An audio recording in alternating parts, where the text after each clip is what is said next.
We begin with the deadline to end congestion pricing. Tonight, we're getting our first look at a letter sent to city officials. It is from the federal transportation secretary and orders the program to end in less than a month, March 21st. This comes after President Trump moved to kill the plan last week. Transportation reporter Westbrook joins us now, and he was inside the MTA's board hearing today. What was that like, Elijah? Well, what a day it was. Certainly a lot of change of events there, Chris and Christine. Now, we know that the Federal Highway Administration has put out that letter, as you mentioned, that states the tolling program must terminate operations on Friday, March 21st. The letter also states it's giving the MTA a few weeks to provide enough time to do so. Now, today, both Governor Hochul and the MTA chairman, Janno, Lieber, are saying the cameras are staying on and that they'll see them in federal court. The Trump administration is setting a deadline to halt congestion pricing on Friday, March 21st. In this two-paragraph letter sent to the MTA, as well as the City and State Department of Transportation, Executive Director Gloria Shepard wrote, quote, "I am writing pursuant to Secretary Duffy's February 19th, 2025 letter terminating the November 21st, 2024 value pricing pilot program." It goes on to say, accordingly, NYSDOT and its project sponsors must cease the collection of tolls on federal aid highways in the CBD-TP area by March 21st, 2025. I will propose something in the alternative. Orderly resistance. Kathy Hochul attended Wednesday's monthly MTA board meeting and gave us an update on the battle to keep congestion pricing in operation. This after she met with President Trump over the weekend and gave him a brief presentation on the data supporting that the program is doing what it was intended to do. We just have to stand up and say we respectfully disagree and take that to the courts, take it to the people, because I know there's a lot of power in that Oval Office. But I'll put that power up against the power of 6 million pissed-off commuters in New York City right there alone. The MTA chairman and CEO, Janno, Lieber, sitting right next to the governor, addressed the directive by the federal government. In a later press conference supporting the governor, he says the transit agency is not stopping the collection of tolls unless a judge mandates it. The important thing is there's going to be no cessation unless a court orders it, and we now have a matter pending in front of the Southern District where, as they say in the sports business, batting 1,000 with all the lawsuits, and we're very, very optimistic about where the next one is headed.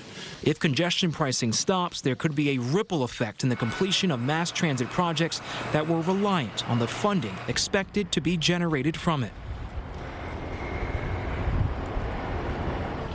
And given that, Elijah, does the MTA have a backup plan if this all falls through? How are they going to pay for all of those improvements? Yeah, and that's the thing. It's a question that we ask them a lot. Do you have a plan B in the event that congestion pricing doesn't go through? And they're saying, no, we do not have a backup plan in the event that this plan is halted. Transit officials say, however, the program is still on track to collect that $500 million fee annually that they're looking to generate, which would be enough to finance its construction bonds. And if you listen to Janno, Lieber, he says they're batting 1,000 in court, so it doesn't sound like they need a backup plan. They seem pretty confident at this point. Yeah, at this point. Exactly. Thank you. Elijah, thank you. So this move is just the latest in the ongoing battle over the tolling program. For more legal insight, we want to bring in Hochul law professor James Sample. James, thanks for being with us here.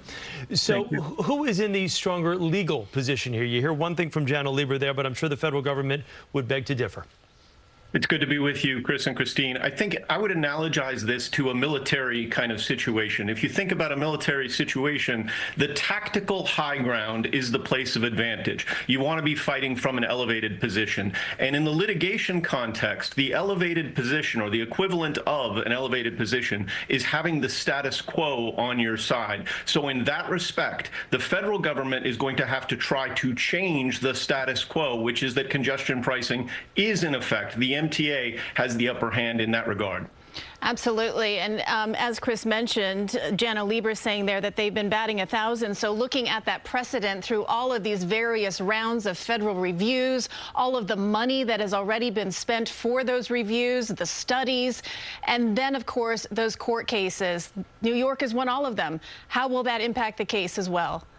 I think, Christine, it'll impact the case in a very real way, which is to say that the role of the courts is not to be pro or anti-congestion pricing. The policy debates were had, the studies were done, a 45,000-page record led to a 980-page report, and the federal government was a partner in that study and in that report. And at every step of the way, they were cooperating, and then that led to challenges and court cases, New Jersey, and numerous individuals. And at every single step of the way, the federal government was a partner with New York State right up until the change of administration. A court looking at all of that is likely to say, look, your gripe here is that you don't like the program, not that it's legally flawed.